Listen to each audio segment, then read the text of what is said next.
another person that has that history. So, okay, so you're okay. Mm-hmm. You're Yep. okay. So, Jackie, if you could just start off by introducing yourself to the, like you can look at me and just ignore Willie in the camera if you can ignore somebody with bright red hair. But just, this is a conversation between the two of us, but could you start off by saying your name and perhaps also if you want to sort of give a little bit of a background of sort of what brought you to the doors, as it were, of the MPA, because I think you were involved with the MPA first and then Coast? Mm-hmm. Yes. So if you can give us a little bit of a sketch of... Well, I was in the hospital. You were in the hospital? Yeah. So Okay. that's how I got there. Okay. And Through talking to other hospital patients. if you're comfortable... I'm not the least bit uncomfortable. Okay. So if you can just start with, my name is Jackie Hooper, and then we'll just start, and if I have questions I'll ask, and you can Well, the just... more questions, the better. Okay, so I will Okay. ask questions then. Okay. Okay. So your name is? Well, my name is Jackie Hooper, and What year were you born? in 1927. 1927. So that you're- makes me 83. I know how old that makes you, because my mother was born in 1925. She Oh. just had her 85th. Okay, so were you born in Vancouver or In Victoria. in Victoria? So I'm a native of the area. Yes. Whereabouts in Victoria did you grow up? In Fairfield. In Fairfield. I grew up in Capper Bay. Oh, yeah. Yeah. My dad had an office in Oak Bay, so Fairfield I know a bit. Okay, so tell me a little bit about your life then, and how old you were when you encountered the mental health system then, or if you're comfortable talking a little bit about that. No, sure. Yeah. Yeah, well, I left Victoria when I was about 11 and moved to North Van, went to school there, and then came to the West End. My father had died, and my mother supported both my sister and I. And we went to school in the West End, and then I wanted to go to university but didn't have the money, and it was 1944, I guess. So I joined the Army. I lied about my age. I was only 17, and you had to be 18, but I lied about my age and joined the Army. And went to Halifax and was a driver, mostly ambulance work. And then after the war, I came back, and because DVA, Department of Veterans Affairs, was staking kids to university, I went to university as long as I could. I was only in the Army for 19 months. But I went to university for 19 months, sessional. So I am just aware that we're getting noise from the Okay, window. shut that I'm window. going to shut that. Yeah. Okay. Do you want this much background? Hmm? Do you want this much back? Simply, my dad did that same program. He went to the University of Alberta. Oh, yeah. After his war years. Yeah. Yes. So did you go to UBC? So I went to UBC and took mostly geography. And then, of course, I ran out of credits, TVA credits, because I hadn't been in the Army that long. And so I worked in the gas station at night from 4 to 12 and went to university in the daytime. And because I'd been working in mechanics and driving back east in the Army. And then I went to, continued with geography, and when I graduated I got a job out at the airport with photographic surveys, air survey, where we had to use aerial photographs and map. And so we did that on Kelch plotters and multiplex machines. and that was really photogrammetry. And we did that for several years until I got married and had kids, and that kept me home for a while. And then my husband had cancer, so I figured I'd be supporting the family. So I went back to school to UBC and got a library degree and got a job as a librarian. And he recovered nicely, so I didn't have to work. But I kept on working as a librarian until about 1971, I guess. And then through some unfortunate circumstances with a fellow worker, I got out of that and stayed home. Oh no, and then a series of horrible things happened. One of my kids was into drugs, and my marriage was breaking up, and my erstwhile best friend had taken my library job by lying about me. So this put me into a state of depression, where I went to the hospital out at UBC and spent a glorious summer. It was really nice after all the things that had been happening. And so I went in the psych ward for about 3 months. And then I got very fond of my fellow patients and the day room where we gathered and shared our experiences and so on, and was in daycare with Dr. Ferdinand Knobloch of Czechoslovakia, and then what did I do? Let's see. After that, let's see now. I was very interested in the effect of the hospital and daycare. The day room was such a great place for meeting other patients and sharing their stories. And the whole atmosphere of the daycare and the hospital appealed to me, and the living arrangements were good too, where we shared. And we needed to share because all of us had been through a lot. So I got the idea of starting up an apartment block where other ex-mental patients could share, live in the same situation, and possibly have a lounge where they could share and have meals, maybe one meal. And so after I left the hospital and daycare, I went to the Mental Patients Association and spent some time there.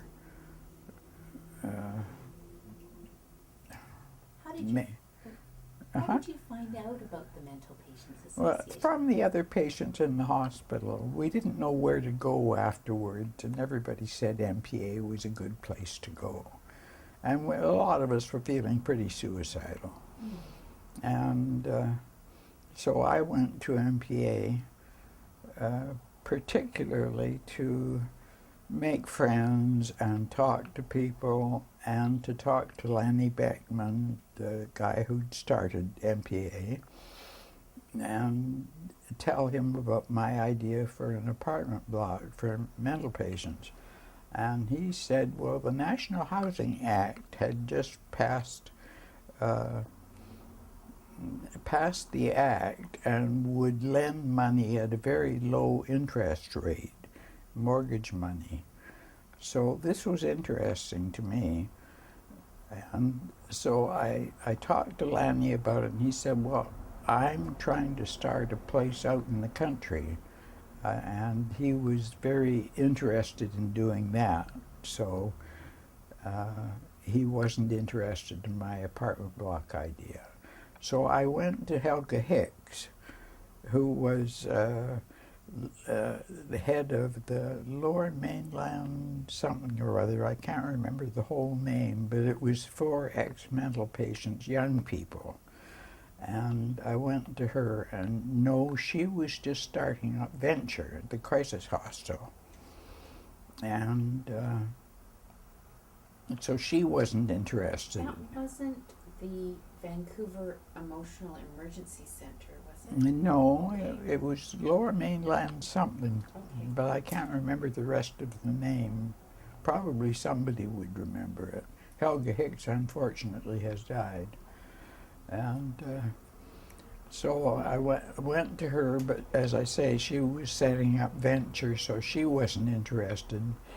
And my psychiatrist, Dr. Peter Bunton, who is dead now, suggested I go to Coast Foundation. And I really didn't know much about Coast Foundation at that time. It was really just starting up, and at that time, mostly it was just driving people around in an old bus called Ruby, who took psychiatric boarding home people out for rides. And they had a drop-in center at a house on St. Catharines.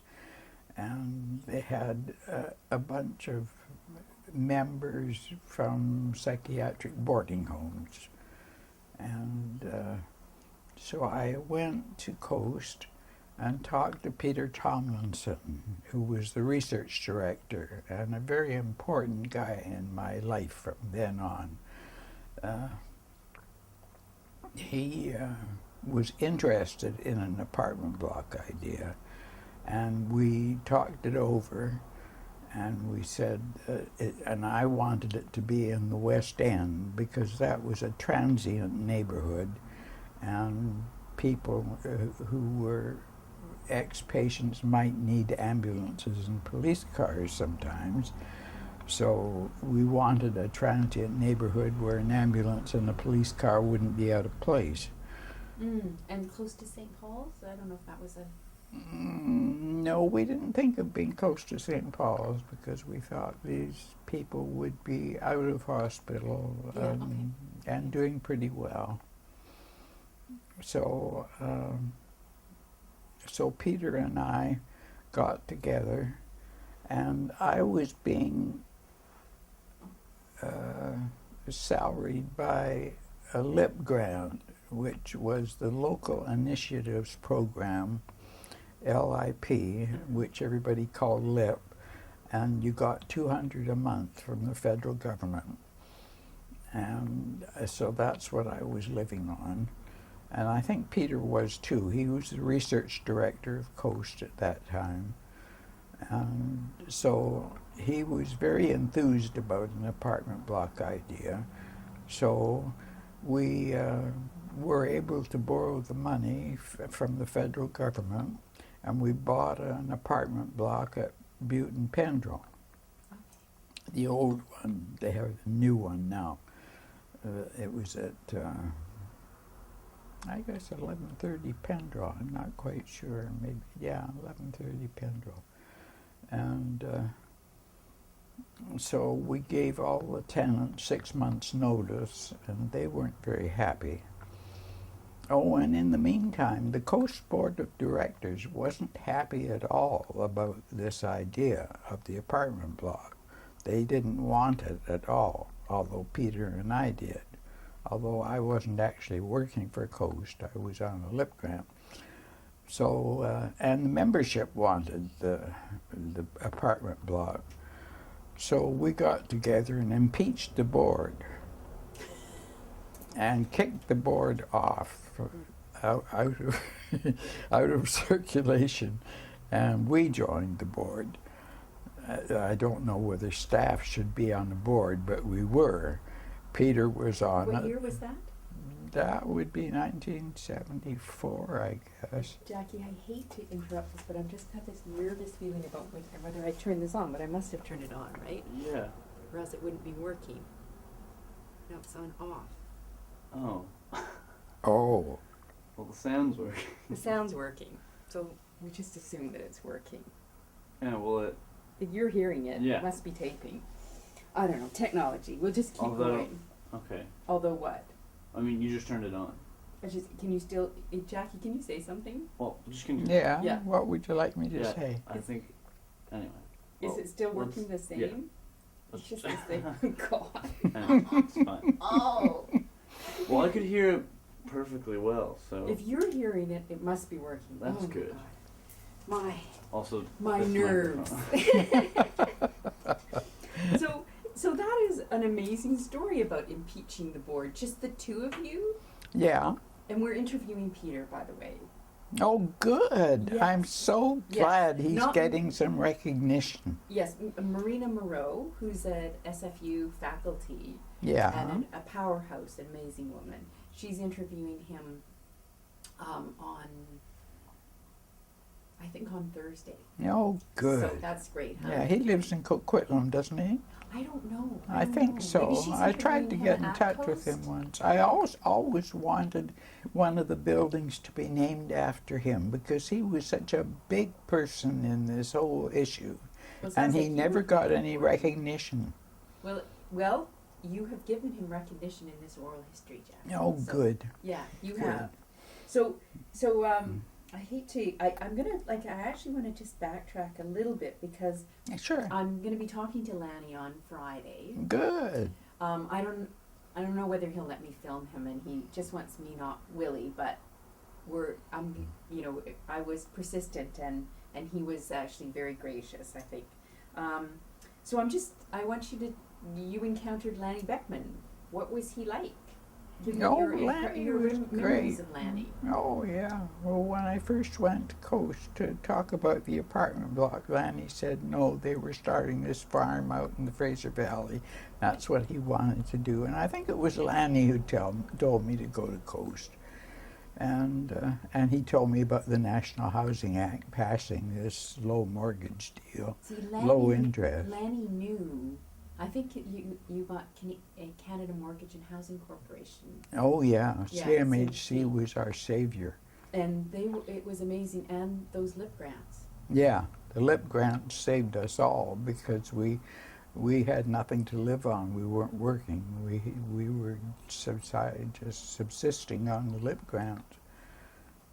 And so when Lanny had lost two friends to suicide, and he started up MPA to be a place where people could get together and prevent suicides and get together and find friends and have a meeting place. And so he got one of the first people in MPA as a member had a house at 10th and Trudge, and we used that as a drop-in center.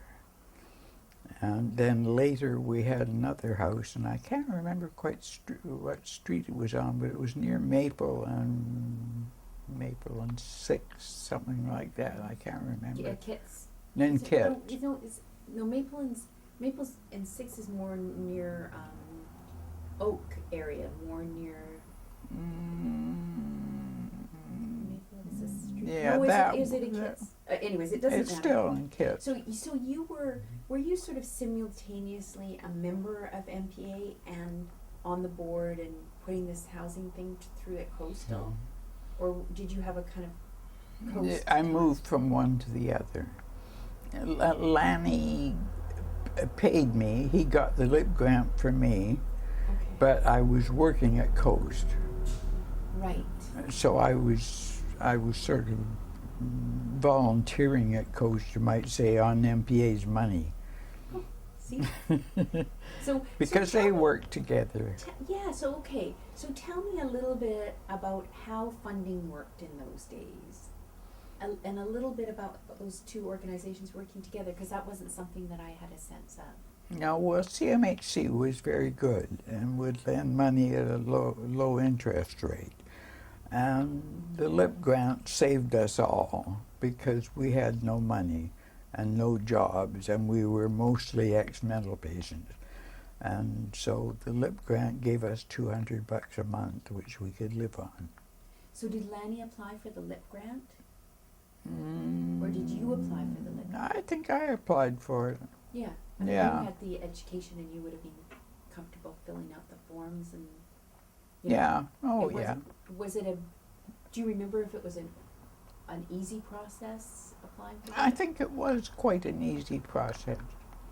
Yeah, local initiatives program. It was, Okay, so you've mentioned CMHC. And you yeah. mentioned LIP. What about other? Do you remember other funding? Well, I can remember one time when Peter and a bunch of us went over to Victoria to see various ministers. And I can't remember which ones they were. Gallardi was one of them. So the so And Socred, yeah. And originally we'd seen the NDP when they were in from 72 to 75, and we sold them the idea of an apartment block so that they would help us with operating expenses. Okay. Because so, we could get the funding from CMHC, Mhm. get our funding from LIP, and then the provincial government, which was NDP at the time, Mhm. was helping with the operating expenses. So the capital costs were covered by CMHC. So it's a fascinating funding story. Did you get any funding from the city? No, No. not as far as I can remember. So tell me about the NDP and mental health then, because the NDP came in what, 72 to 75. Mm-hmm. So was that a particularly good era for getting funding for mental health? Did they have a particular, It was. Did they have a particular ethos? You know, They had. it was a government run by a social worker, right? Yeah, Yeah. yeah, yeah. No, it was good.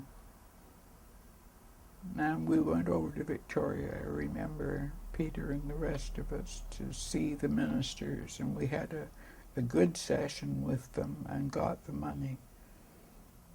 Okay. So how long did you stay involved with Coast then?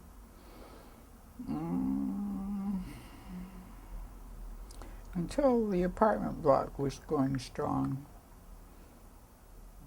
And then it got bigger and bigger and got more housing going.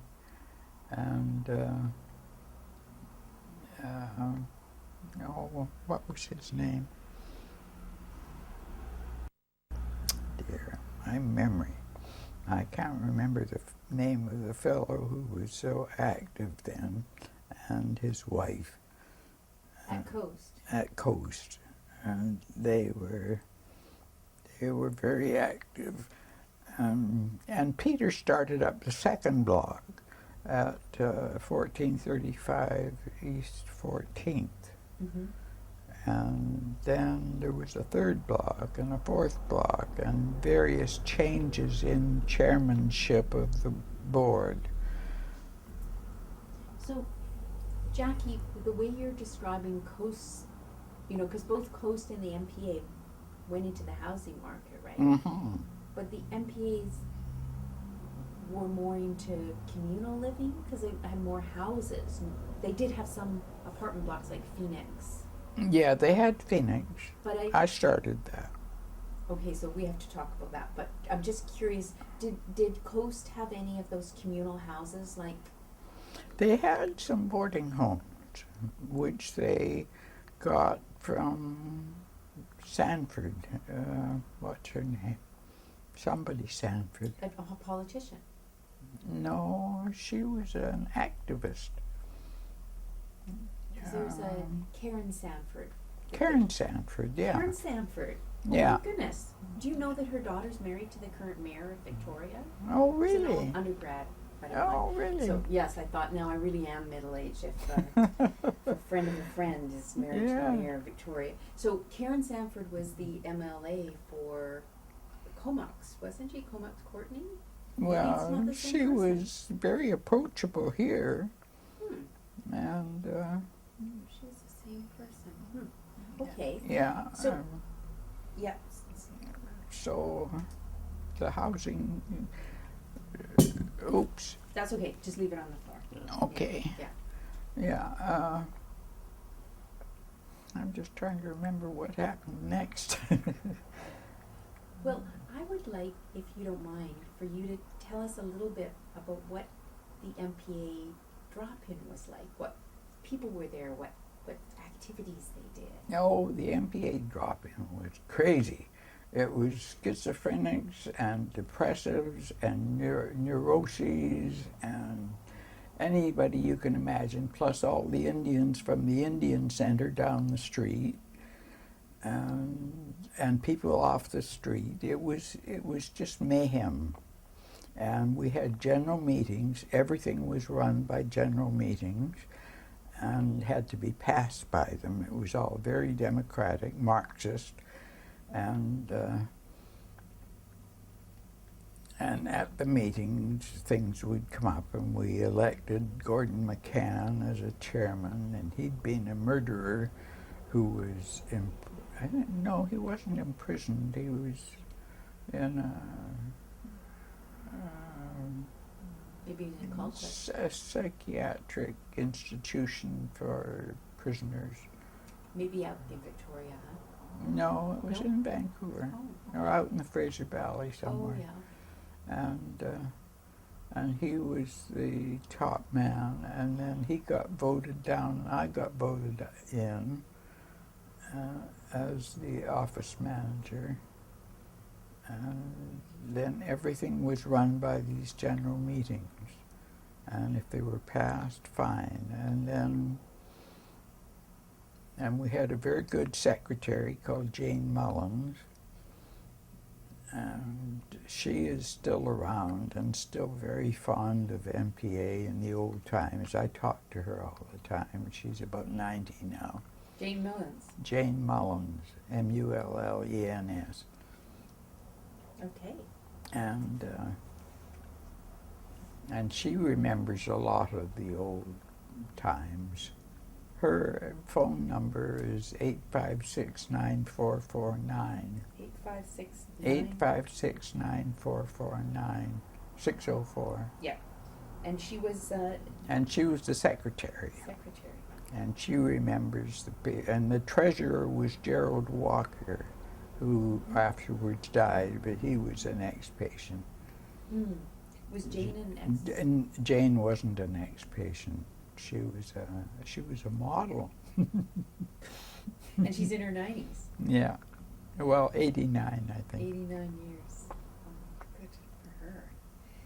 So it's an interesting thing. Like, why would someone like Jane Mullins be attracted to the MPA? Well, she'd worked in Australia. She'd been all over the world on motorcycles. She worked in Australia as a psychiatric aide, and she was interested in mental health. Mm-hmm. So when a job came up and was advertised, she applied for it and got it. But it wouldn't be, like you said, it was run on Marxist principles. Where Mhm. did that come from?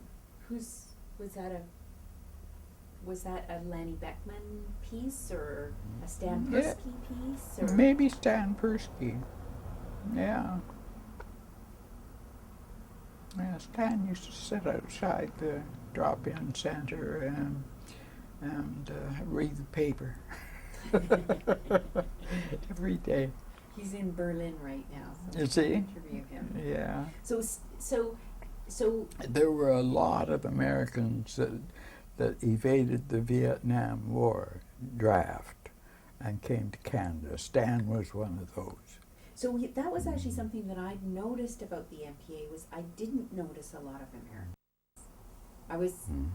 But were there a number of Americans? Mm-hmm. Al Kinsley and Stan and, I've forgotten their names now, but there were quite a few. Okay, so Stan Persky we're talking about, not Stan, the other Stan. No, Stan Persky. Stan Persky. Yeah, Okay. he was American. Okay. So they came in and they had their politics, and do you think that certain books were particularly influential? I'm thinking of R.D. Laing or... Zaz. Zaz. Okay. S-Z-A-S-Z. Yes. He was quite influential. In what sort of piece of his... Mostly anti-psychiatry, I would imagine. Okay. So, Yeah. because that was a name that that came up with another person I corresponded with about the MPA, she said that she was attracted by Serraz's ideas of anti-psychiatry Yeah. ideas, and contributed some poetry to In a Nutshell, and came to the drop-in a little bit, but she was a creative writing student at UBC, Oh. and not somebody who was in the system, because that's what interests me. One of the many things that interests me about the MPA is the way in which it seems to have, at that point in time, there seems to have been an interest in, or a sort of more general interest in anti-psychiatry, in the ideas of people like Serraz. I might be mispronouncing his name. Yeah. I wondered if you wanted to speak to that. Like, did you feel like you were revolutionary? A little. Yeah. I don't think I did personally. They very cool used to call me his favorite fascist. Because I wasn't against hospitals per se or psychiatrists, because they'd been so good to me when I was in psych wards and things. So I wasn't as anti-psychiatry as the rest of them. So tell me a little bit about Barry Cool, because unfortunately, sadly, we can't interview him because he has died. And So- did Barry die? I heard that he had. Oh, I'm Yeah. sorry. So how did he get involved? He wasn't a former patient, I don't think. No, he had diabetes very badly. Oh, so perhaps that's what he. Yeah, Died, maybe yeah. that what he Yeah. died on. So, That's what he always- died. So tell me a little bit about him then, and why he got involved in the MPA. He may have been American. He was a great friend of Stan Persky's. And Dick Betts was another one.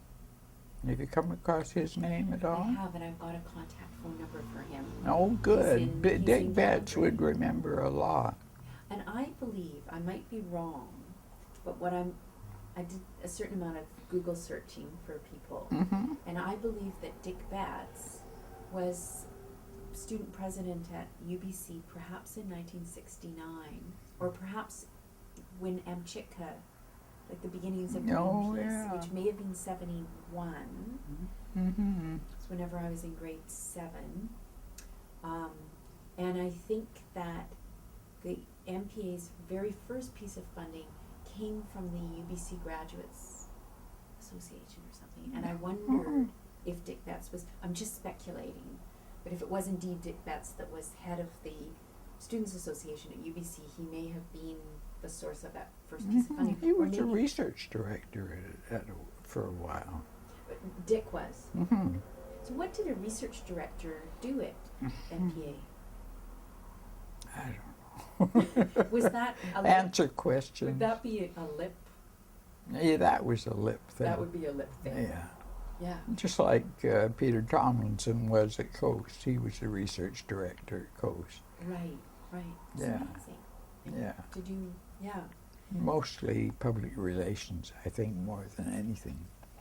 Were these people that you're talking about, Stan and Lanny, Dick, and Peter, were they educated people? Mm-hmm. Yeah. So, Yeah. Peter continued with his education, went into health science, something or other, at the graduate level. Dr. Cummings was a great mentor of Peter's and urged him to carry on with his education. I don't know what Peter did with it. I lost track of him. yeah. So what kind of educational background did they, so you were in library sciences? Or Well, then I went on to social work. And then you went on to social work. I got Okay. my MSA in Okay. social work. When did you go back to do social work then? Oh, in the 80s. In the 80s? Okay. Yeah, and then I got a job at one of the community mental health teams Oh, okay, okay. and worked there until I retired Right, and when did you retire? in 92. In 92, okay. So, and I'm assuming you did your master's of social work at UBC then? Yeah. Yes, okay. So you were you had the librarian background. Mm-hmm. What about the other educational backgrounds of Persky and Kuhl and Beckman. Do you know what kind of education they had? I used to know what maybe Lanny was in philosophy, I'm not sure. Okay. I don't know the others. Okay. I'm just curious because Stan now teaching philosophy, isn't he? I don't know, he's at Capilano. Yeah, I think he's teaching philosophy. Or he's sort of At Capcom. maybe he's political scientist. I don't know. He's I not should in know the because sciences. he's so high profile. No, he's not in the sciences. No, social sciences. Oh, social sciences, yeah. Perhaps. So I've got in my little note of I had a research assistant go through in a nutshell, and just do a little research, such as where you came up. But it says here that you met with Minister Norm Levy. Yeah, that was who we saw in Victoria, Norm Levy.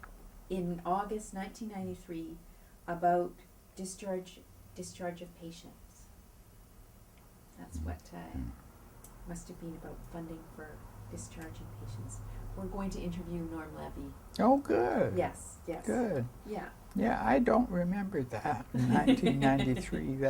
1973. 1973. Sorry, Thank 1973. you. Yeah. Yeah, and There were several of them, all high government officials. right. So that was the NDP. And that was the NDP. That was the NDP. Yeah. Okay. It was very fortunate they were in because they helped us. They were sympathetic. Yeah, and the And- Socreds weren't as sympathetic. Weren't as sympathetic. Yes. Here. Oh, sorry. No, it's okay. That's okay. Whatever that is all about. Okay. But nonetheless, you did continue to get funding from under the Socreds. You continued to survive. Coast and Yeah, continued to survive. yeah. And how did you see those organizations evolving over the years? They became more bureaucratic.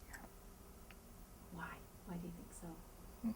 They do. These local initiative programs do become more bureaucratic as they get older.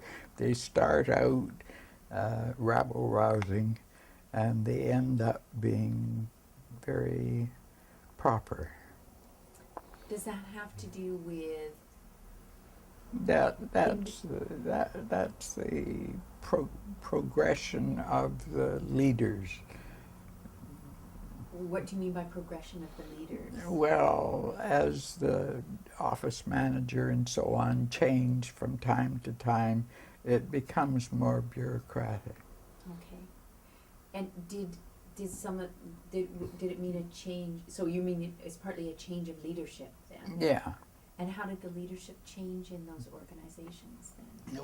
First, it was all through general meetings, and then afterwards there'd be an office manager. I think in MPA and I don't know about Coast, but in MPA they started hiring through the office manager and the secretary and the treasurer instead of the general meeting Okay. of members. So it evolved in a less democratic fashion. Yes, and it did. towards more bureaucratic. It did. Yeah. And it is today, I think, too. And did it have? And so did Coast. I mean, Darrell Burnham, the head of it now. Right. And did shifting funding structures have something to do with the evolution towards a more bureaucratic? Possibly, yeah. Mhm. I should Because think the so. LIP grants, I can't remember when the LIP grants ended. I can't either. They were amazing, you know. Oh, yeah. They funded so many wild Wonderful and crazy, things. wonderful things. Yes. Oh, yeah. Yeah, they were amazing. I'd like somebody to just go through and just catalog all the LIP grants for BC. Oh, yeah. Because I've encountered them with my research about home birth and midwifery. They funded lots of things. So one of the things that's interesting for us about the MPA, and I guess about Coast, is how people like you who are former patients, consumer survivors, whatever you choose to call yourself, start off in a sort of as members, and we're able to shape out more long-term employment prospects through those organizations. So I wondered if you wanted to comment on that. Maybe through stuff that was being written in the paper, media. Because other organizations don't work that way. No. You know what I mean? If you go to a hospital, it doesn't mean that you've been a patient and you can become, you know. No. Heavens, no. No, they're from the top down. We were from the bottom up. Mm. Yeah, it's a neat. That's a very good description. Do you think that just gets Coast as well as MPA? At first, yeah. Yeah. Okay, that's very insightful, Jackie. It's very helpful for me. And our impression is just generally that there was more funding in the 70s, and that by the late 80s things got a bit tighter. Kind of funding. Yeah, So maybe they did. I don't know when the LIP grants finished up. Yeah, I don't know when they did, but I imagine it would be easy to find out through the Ministry of Labour or something. And they also got, the MPA also got Company of Young Canadians money in the early years, and manpower grants, and other grants. Let me see what I've got in my notes. Okay, you know what I wanted? Is it okay if I keep asking questions? Sure. So you're comfortable with that? Okay. I am wondering, because one of the things that's talked about a lot in today, you know, is about stigma and about, and I prefer the term discrimination because it's a more political, like it includes it's like stigma feels like sort of a bad attitude or something, but discrimination is more like what really happens. And I wondered if you wanted to just tell me a bit about what it was, if you're comfortable, what it was like to be an ex-mental patient in the people I hung around with were all ex-mental patients, and we had no discrimination amongst ourselves and our friendship groups and so on. So there was none. And did you make lifelong friends through the MPA then? No, people I still keep in touch with. Yeah. It was a real community for you, I get the sense, and it became a big part of your life. Yeah, Jane Mullins and I talk all the time. Well, yeah, if you know her phone number, like yeah. I know who I know's phone numbers, and they're the special ones, aren't they? Yeah. Yeah. So would it have been easy for you to come out of UBC Hospital and find a regular job, or would that have been? I didn't feel like it. I couldn't have faced it. For about 10 years, I was very suicidal through all the 70s. And I tried to work, but mostly it was through MPA and Coast. And I guess that was when I was going back to university to get my library science degree. My psychiatrist at the time told me to get it, and 1 year I was too depressed to get it, and then I got back and did 2 years at UBC. Do you think that, like, obviously you were having therapy with your psychiatrist, did your involvement with Coast and MPA help? Oh yeah. Help you get into a space where you were able to? Oh yeah, they were helpful. Were they helpful in kind of practical ways, in terms of how, you know, housing and coping? No, just socially. Yeah. And I was interested in apartment blocks. Yeah, you obviously. I really pushed them. What kind of people? Because obviously it would be a certain kind of ex-patient that would go into it, or were they some sort of sheltered apartment buildings, or? No, they were ordinary independent apartment blocks, but they had a lounge, a big lounge. They had a meal once a week, which everybody went to. They had a residence coordinator with a long list of rules, which I made up. And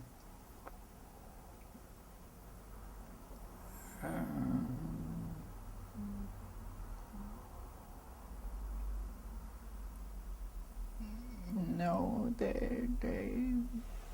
they worked with the residence coordinator helping, and then there was an apartment manager too, which helped. So there was quite a lot of help for people.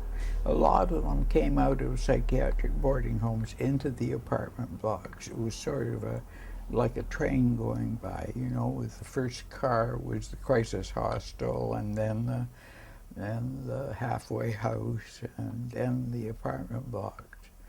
We called it three-quarter way housing. So what were those psychiatric boarding houses like? No, I don't know. I was never in one. I think they were pretty awful. I think they still are. Yeah, they were really bad. You know, just a lot of people hanging around watching television all day, which was why Coast started up in the first place, to get them out in Ruby and go for a ride. Right. So were you the reason that Coast went into housing then? Yeah, I started the housing.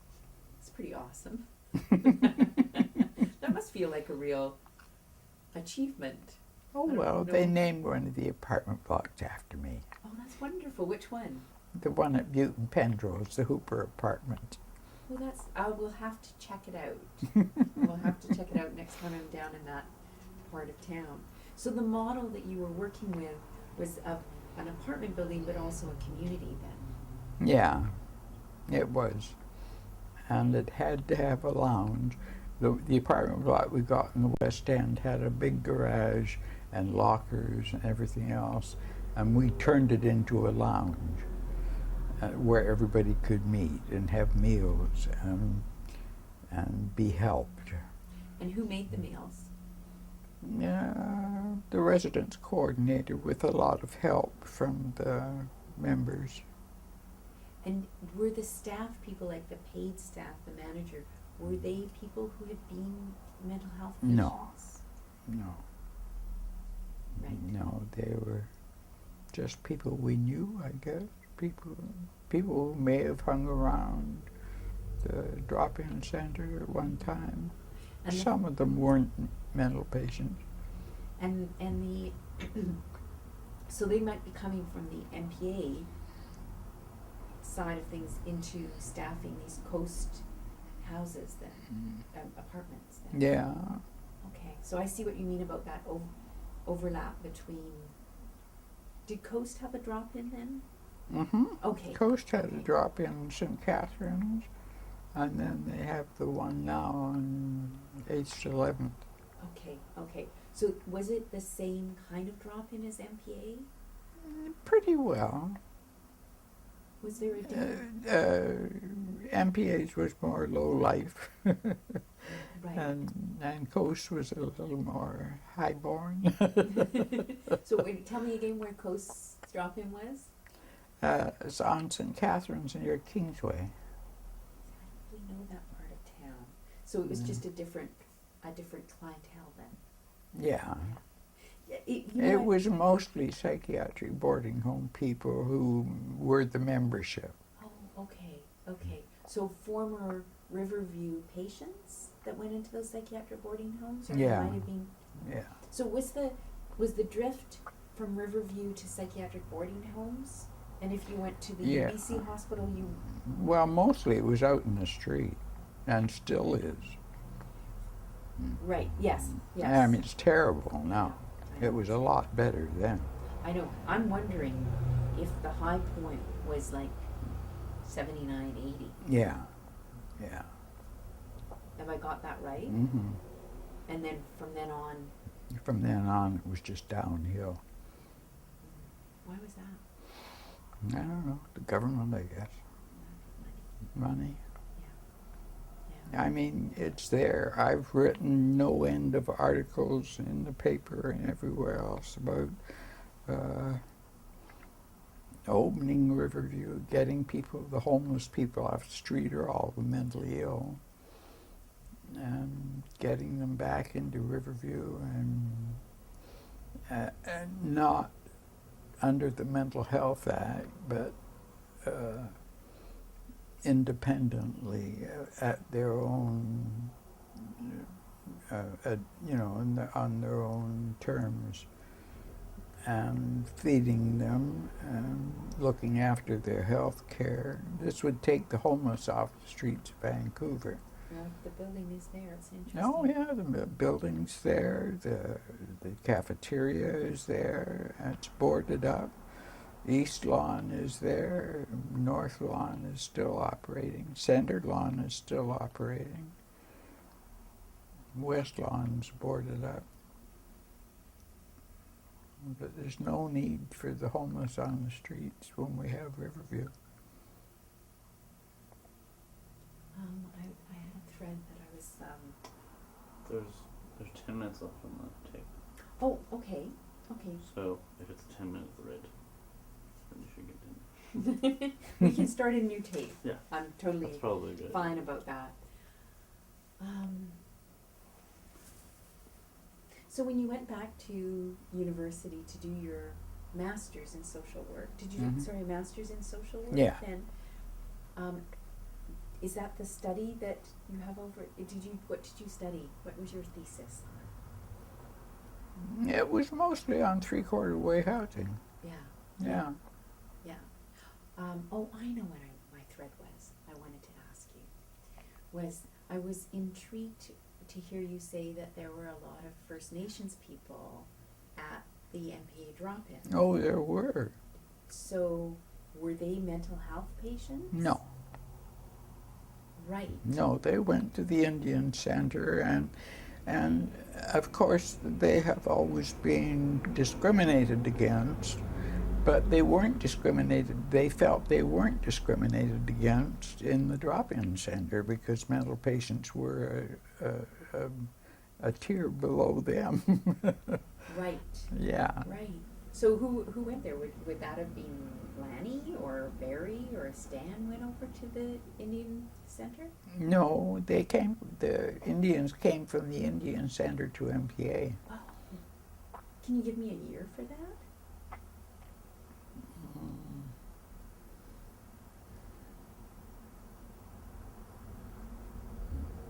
No, it must have been around 72. And so was this sort of an official move or just a No, just a drift. Just a drift. Yeah. Where was the Indian Center? It was down in Kitts, not too terribly far from the drop-in center at 6th and U. Right. And did the Aboriginal people interact with the MPA? Oh, sure. Everybody did. As I say, it was a kaleidoscope. It was a little bit of everybody. And was it more of a masculine place, or were there lots of women?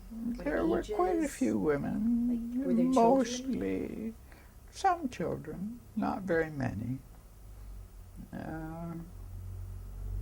Mostly about 30 to 40, I guess.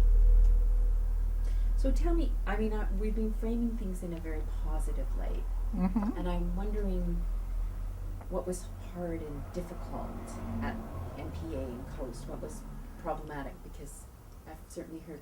Funding, I guess, was always difficult, and people's housing, and who could get into the MPA houses, and how they made out.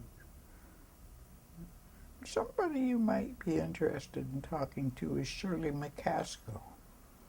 Oh, why does that name so familiar to me? She lived in the West 11th house. Are you in touch with her? Yes, I am. She's a friend of mine. How do you spell her last name? Let me see now. Is her name McCaskill now? I can I can, I can look her up here. I've got her address and phone number. okay. Because she lived in one of the houses. Oops. In the West 11th house, MPA house. That's Yeah. the MPA house, right? Yeah. No, she's changed her name now. What is it? Shirley. When did she live there? In the early 70s or later? Early 70s. It's so difficult to find. Shirley Landell.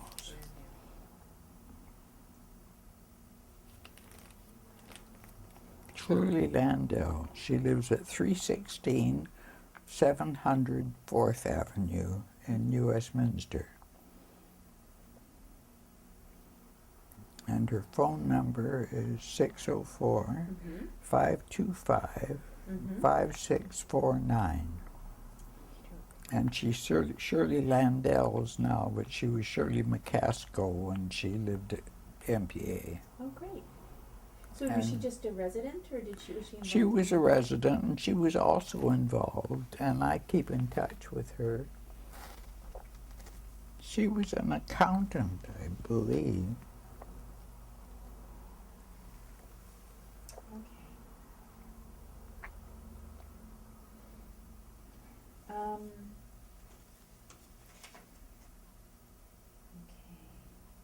So, I'm curious about leadership, and was there, like, how did the lead? You talked about general meetings. Mm-hmm. How did the At which we would vote in a leader, right? office manager. Was that ever contentious? Oh, yeah. It was a battle sometimes. And fights. Especially when Gordy McCann quit because I got elected.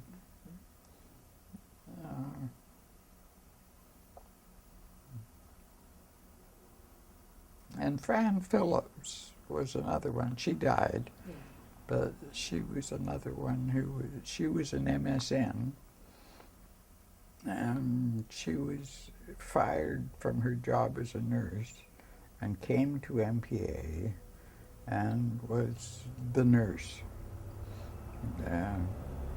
Right. Why was she? Well, so she didn't have a psychiatric history. She was just attracted to the organization. Yeah. And again, was it because of the politics of the organization? Because she was interested in mental health. She'd been in a small group of nurses who were the forerunner of the community mental health teams. There was just a small group, about 4 of them, I think, 4 or 5. And she was in that group as an MSN, and she was fired. I can't remember why she was fired. And then she joined MPA and hung around and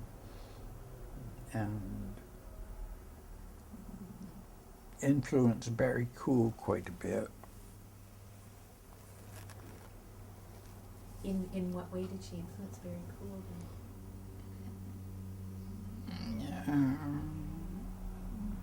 In his leadership style, I guess. Yeah. She liked the bureaucratic style. Right. I remember she took me to Banff once because she had to have a token mental patient along with her. And she took me and we went to some conference. She was always going to conferences and meetings And all she was sorts of involved. things. She was involved for a long time with the MPA. Oh yeah, very long time. So was she part of that shift towards? It sounds like she was part of that shift that you were talking about towards a more bureaucratic Yeah, organization. she was. Yeah. Yeah. How are we doing for time, Willie? We have 2 minutes. Okay. I am Is there stuff we haven't covered that you think that we should cover? No, I don't think so. You've got the early years of MPA and codes pretty well covered, I I think. think we've done really well. Yeah. Did each house have a unique character then? Yeah, there was a women's residence Mm-hmm. on 12th Avenue, and no, I think each had a resident coordinator, Yeah, yeah. and that would have been elected. yeah, Yes. yeah. And this Fran would- Phillips was a very strong woman, Right. and she had a residence. She was residence coordinator for a while. I realize that there's a couple of topics. We're going to run out of time, Yeah. and that's totally cool Okay. because we've got lots more tapes. But there's two topics that we haven't talked about. We haven't talked about in a nutshell, Mm-hmm. and I don't know how involved you were in a nutshell. Yeah, I used to write for them the odd time. And were you? Hang on, I'm just going to change the tape. Yeah, that's totally cool. And were you involved at all? Rolling. Go ahead. Okay. So, one of the topics that we haven't covered is the in a nutshell, which is an amazing historical record of the Mhm. NPA. Are all the copies somewhere? The Vancouver Public Library has a bound set in 1983, No, and good. which we have scanned. And the MPA downtown office has, I think, a complete run of in a No, nutshell. good. Did it look to you, Willie, like they had a complete run? Because Willie was looking at. He was doing he was just doing some work with them, Mhm. just getting some shots for Oh, footage, yeah. you know. So tell me a little bit about, was the In a Nutshell and MPA the same, or were they somehow separated? No, they were the same. Okay. Yeah. It came out every month, I guess, was it? I believe so. Was it monthly? Yeah, Yeah. it was. Yeah. And was it run by a committee? Yeah, I don't know much about In a Nutshell.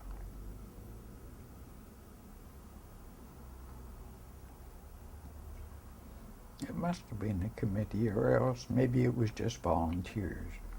Right. And I think it had an editor, but I'm not so sure. I'm not sure. Actually, I'd have to look at a copy Yeah, and I see don't what it know. says. But you wrote, so you wrote articles for In a Nutshell? I think I did. Yeah, I think yeah, you did too. It looks yeah. like it. It Yeah, had a lot of poetry in it, yeah. fair amount of artwork. Mm-hmm. And who read In a Nutshell then? No, all the MPA members, and it went to libraries, and it was quite widely distributed, I think. I think so too. Dave Beamish used to write for it. Dave Beamish, and we are interviewing Dave Beamish. Oh, good. I'm glad yes, you we are. are interviewing him tomorrow morning. He's Oh, our first good. interview Yeah. tomorrow morning. So, Dave Beamish wrote a beautiful poem called King of the World. yes, I am familiar with that. Do you Yes. know that one? I eh? know that poem.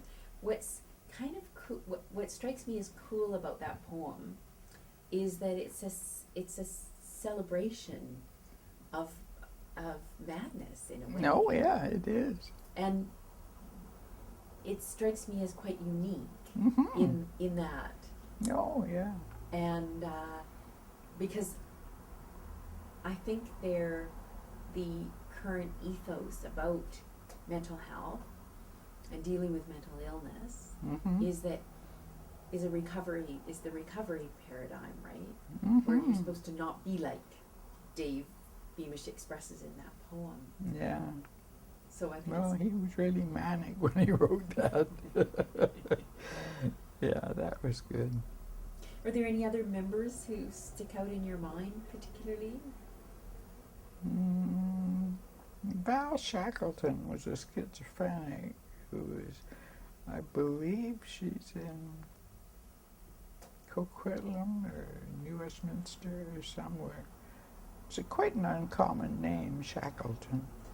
Yes, I think there's a V Shackleton, or we tried to track these people down, and the women are so hard to find. Yeah, I don't know where Val is now. I lost track of her, but And she was a very gentle, quiet-spoken person, but in MPA from the beginning. And what did she do? What was her involvement in? Just as a member, really. Yeah. And helping people. And Kathy Batten was another one. I don't know whether she's still alive or not. I've got a feeling she's dead. There were a lot of talented artists and Oh, yeah. poets who. Kathy Batten was a very clever woman. And what about Kathy Frank? Don't remember that name. Okay, she did kind of woodblock or lino prints. She's No, I don't remember her from the old days. It was a talented group of people. Mm-hmm. Were the leaders an elite, or do you think it was fairly egalitarian? No, it was pretty egalitarian.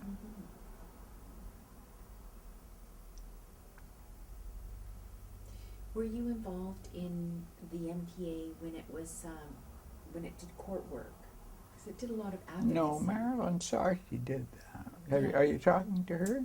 She's out of town this week. I corresponded with her, and she was incredibly helpful at getting me in touch with Patty Servant. Oh, Patty Servant, and yeah. a couple of and Eve Patty Hamilton. Servant was a pain in the ass. We're interviewing her. Well, she was. That's what she was. She would be classified as a difficult member then? Very.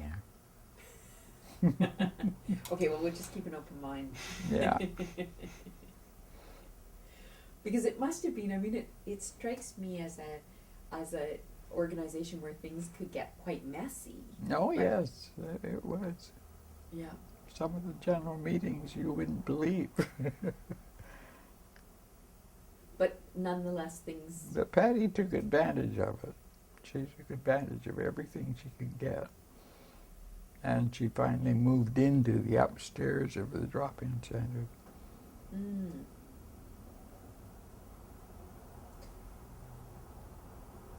And I get the sense that Stan and Barry and Lanny kind of distanced themselves from the MPA at a certain point.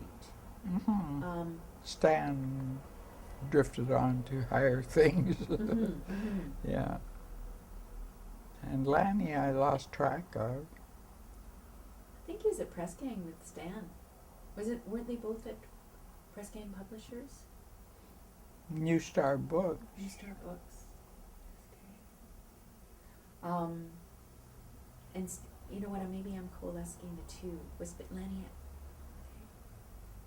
Anyways, yeah. And what did Barry move on to, or did he hang around? He just disappeared out of sight. I saw him once, years ago, and asked him how he was doing, and he wasn't doing very well then. I think one of our members of our research group knew Barry Cole from when she lived in Strathcona. Oh, yeah. So perhaps there was, yeah. Hmm. What about sexuality in the MPA? Was it a kind of organization where people were out? Like, I'm just wondering about that piece of it. There wasn't much of that. There was Ursula, somebody, and Jim Lamming were a pair. He eventually jumped off the roof of the MPA building and killed himself. And Ursula was a pain in the neck. And Patty, I think, was linked up with somebody. She got married. Did she? Yeah, she has a different last name. No. But I think she's a widow. Oh, I see. Gorzola or something like that? Oh, yeah. Yeah. Not Giovinazzo. No, Giovinazzo, I thought that he was gay. Yeah, Arthur? I think he was Arthur Giovinazzo. And I can't find him. He ran a restaurant up in Whitehorse. Whitehorse or someplace. Yeah. See, that's why I wondered about the gay thing, because it struck me that there were a couple of guys that I thought I would be able to track down, because the men are easier. But Arthur, you know, if they don't have a 411 number, it's really hard to track them down. Yeah. Really hard to track them down. So when did you move away from Coast and MPA? When you went back to UBC for your master's? No, it was before that. Really, it was from about 72 to 77, but then when I was involved. Was there a reason why you moved away? Yeah, there were very devious things going on at MPA. Fran Phillips and I didn't see eye to eye at all, and she tried to get me kicked out. She worked on it, and she had a whole meeting where she told the meeting that I was against MPA, and I was talking badly about it. And then she went down the stairs and hid in the room below when this meeting went on. And she was trying to get me kicked out. Were the politics at MPA a bit more fractious than at Coast? Yes. Yeah. Yes. So Coast was it a more hierarchical organization in, like, I'm trying to figure out a little bit more about Coast, because I've been talking too much about MPA, because that's Yeah. my research. Yeah, I guess it was. They had a board of directors that was quite active, and the membership was involved. And did I can remember when we impeached the board at Coast to get the housing started, that we used Barry Cool from MPA as a chairman of the meeting. He was very good too. And then you were on the board of directors? No. No, you didn't go on the board of directors. No. So you were with Coast in this, when they moved into the housing market in a serious way. That's quite a lot of. Oh, they yeah. acquired a lot of properties. Yeah. Yeah. And I've kept in touch with Darryl. Mm-hmm. And Darryl Adams was the one before Darryl Burnham. And he died. I can't remember his wife's name. And then, so then you worked with the community mental health Mental team health teams, yeah. here in Kits No, in 2250 Commercial. Commercial. Yeah. Tell me a The little bit. Grandview Woodlands team. Okay. So tell me a little bit about your work there. You've had quite a career within mental health organizations. No, in the yeah. city. Yeah, well, it was not as hectic as MPA or Coast. It was very quiet. I didn't do much there. So you were a social worker. Yeah. Yeah. With a caseload and. I had 106 patients, I think. Yeah. I had the biggest caseload, and it was very bureaucratic. And so you weren't involved with housing? Are those organizations involved with housing, or are they? No, more that was involved? Catherine Sanford. Okay, Catherine. Okay, yeah. Mm-hmm. So did I'm interviewing two psychiatrists who are involved in that community mental health system. One here in Kits called Hugh Parfit. Oh, yeah. Yeah. And I know Hugh quite well. right. Well, he's very gracious to and seemed very welcoming. So, and the other one Who's is the other one? Ray Parkinson. Oh, yeah. Yeah, who's I think was more with the Burnaby Center, the way he described it. And Yeah, I was in don't remember politics a him little being in bit. Vancouver at all. But so you started in what year with this community mental health then? 84, I guess. 84. Yeah, to 92, 8 years. Okay, so that's all under the social credit, or not the NDP, was it? Not the NDP. Okay. So you must have some real thoughts about what should happen about mental health, right? No, I've got lots of thoughts about Riverview, and I write letters to the editor, and I write letters to the mayor. That doesn't do any good. What might have, what things didn't happen that should have? Well, it shouldn't have closed Riverview. Right. You know, we need a Riverview, and we need people cared for. This homeless thing is disgusting. Finding people sleeping on the street when they're mentally ill is absolutely cruel. Mm. I wonder if I've still got that. I don't know if I've still. A little bit mic'd I'm- up there. I wrote a thing. Well, why don't we? You know what, Jackie? I'm feeling like we've Covered most we've of covered it. so much, and if we can put you out of your misery, and you can look for that. Okay. And we'll get the scanner. And Okay. we'll get that. But I'm just wondering, is there anything that I have like? What have we not covered? I think we've covered everything. You've had a very amazing career, you know. Well, I've had a lot of them. That's what women I started out as a photogrammetrist, do. Women have lots of careers. and I got my pilot's license then too. Really? Yeah, and I used to fly photography. My grandfather did that in World War One. No, really? Yeah. No, yeah. No, we had a great old plane, Avro Anson CFDRJ. That's amazing. That's wonderful. Were you, like, was that an unusual thing for a woman to do? No, no, there's No? a lot of women. Women used to ferry bombers all down the East Coast all the time during the war. Had a fascinating life. Yeah. Okay, so I'm gonna. Well, if you can unhook me, Yeah, I I'll will try to un- find.